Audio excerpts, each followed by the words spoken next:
3 दिन के अंदर 3 देशों के प्रधानमंत्रियों की गई कुर्सी चौथे नंबर पर टारगेट में भारत सबसे बड़े खुलासे से चौंके मोदी। नेपाल के बाद अब किस देश का नंबर कांग्रेस ने लिया भारत का नाम, रूस का खुलासा, अमेरिका की CIA पड़ी है पीछे। आखिर क्यों नहीं लगता नेपाल बॉर्डर पर वीजा पासपोर्ट, 1950 का वो समझौता जिसकी वजह से बना ओपन बॉर्डर।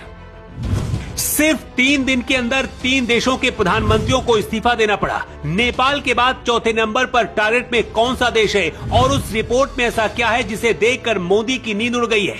नेपाल के अंदर जो हुआ उसकी कहानी बहुत पहले से लिखी जा रही थी, सब कुछ एक साथ नहीं हुआ और वही कहानी भारत के साथ दोहराने की कोशिश है।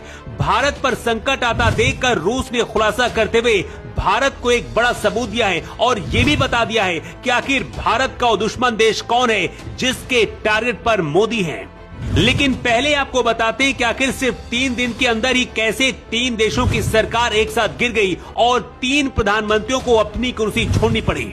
30 अगस्त को मोदी जापान में थे और उसके सिर्फ 7 दिन बाद 7 सितंबर को जापान के प्रधानमंत्री इशिबा ने इस्तीफा दिया। 8 सितंबर को फ्रांस के प्रधानमंत्री फ्रांसवा बैरू ने पद को छोड़ दिया और इसके अगले दिन 9 सितंबर को नेपाल के प्रधानमंत्री KP शर्मा ओली को इस्तीफा देना पड़ा।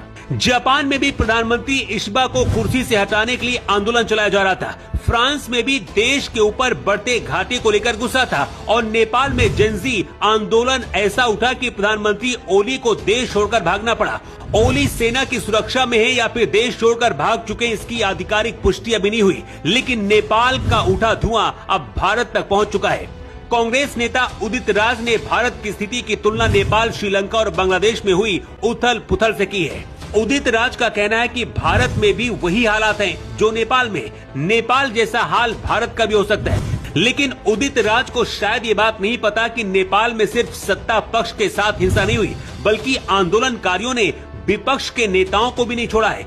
उदित राज को शायद ये भी नहीं पता कि जेनजी में सबसे ज्यादा गुस्सा परिवारवाद की राजनीति के खिलाफ है और सबसे ज्यादा परिवारवाद इंडिया गठबंधन में है। 3 देशों के बाद क्या अगला नंबर भारत का है, ऐसा खुलासा हुआ है जिसके बाद आप भी चौंक जाएंगे। नेपाल लैंडलॉक देश है और हमेशा से चीन और अमेरिका के बीच फंसा रहा है। नेपाल में माओवादियों के खिलाफ लोगों में गुस्सा उबला, लेकिन जो हालात बने उसके पीछे अमेरिकी खुफिया एजेंसी CIA का नाम लिया जा रहा है। इस क्रोनोलॉजी को समझिए। भारत अमेरिका की दुश्मनी के बाद फ्रांस भारत के साथ खड़ा दिख रहा था। जापान खुलकर भारत का समर्थन किया और मोदी खुद जापान जाकर कई डीले की। इधर नेपाल में चीन का दखल बढ़ रहा था। इधर मोदी ने भी ट्रंप को झटका देकर बता दिया कि भारत अब अमेरिका नहीं बल्कि अपनी रणनीति पर काम करेगा। 3 दिन में 3 देशों के प्रधानमंत्रियों का इस्तीफे के पीछे CIA का हाथ बताया जा रहा है और चौथे नंबर पर टारगेट पर भारत है और अमेरिका की टूलकिट विपक्षी दल बनते जा रहे हैं। बताया जा रहा है कि रूस ने इस बारे में भारत को आगाह किया है और मोदी को तैयार रहने के लिए कहा है कि CIA कोई बड़ी प्लानिंग भारत में कर रही है। वैसे बाकी देशों की तुलना भारत से नहीं की जा सकती क्योंकि भारत में ये सब कुछ करना आसान नहीं होगा, लेकिन इसके बाद भी भारत की खुफिया एजेंसी रॉ और NSA अजीत डोभाल 18-18 घंटे काम कर रहे हैं। भारत में सबसे बड़ा खतरा नेपाल से ही रहता है क्योंकि नेपाल के बॉर्डर से सबसे ज्यादा घुसपैठ होती है और इसकी वजह है यहाँ बॉर्डर पर वीजा और पासपोर्ट नहीं लगता। नेपाल और भारत 1751 किलोमीटर का बॉर्डर साझा करते हैं। भारत के उत्तराखंड, उत्तर प्रदेश, बिहार, सिक्किम, पश्चिम बंगाल राज्यों की सीमा नेपाल से लगती है। इसके अलावा दोनों देशों के बीच व्यापार भी होता है और एक दूसरे देशों में जाने के लिए यहाँ के नागरिकों को वीजा नहीं दिखाना पड़ता। साल 1950 में शांति मैत्री संधि में ये तय हुआ था। इस समझौते के अनुसार नेपाल जब भी भारत के अलावा किसी अन्य देश से हथियार आयात करेगा तो उसे भारत से परामर्श करना होगा। ये संधि दोनों देशों को एक दूसरे के प्रति राष्ट्रीय व्यवहार का अधिकार देती है।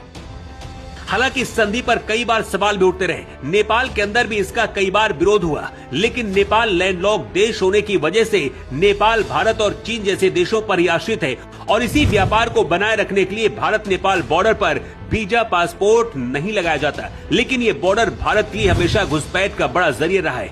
नेपाल की तरह भारत में जो माहौल तैयार किया जा रहा है, क्या वो ठीक है? और अगर भारत को टारगेट किया जाता है तो क्या ये सही होगा? अपनी राय आप जरूर दें।